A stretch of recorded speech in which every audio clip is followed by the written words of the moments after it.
আবৃত্তি করছি কবি শক্তি চট্টোপাধ্যায়ের লেখা অবনী বাড়ি আছো কবিতাটি।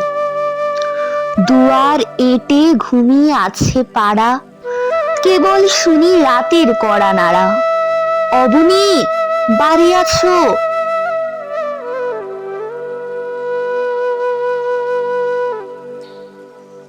বৃষ্টি পড়ে এখানে 12 মাস। এখানে মেঘ গাভীর মতো চড়ে, পরাং মুখ সবুজ নালি ঘাস। দুয়ার চেপে ধরে অবনী বাড়ি আছো।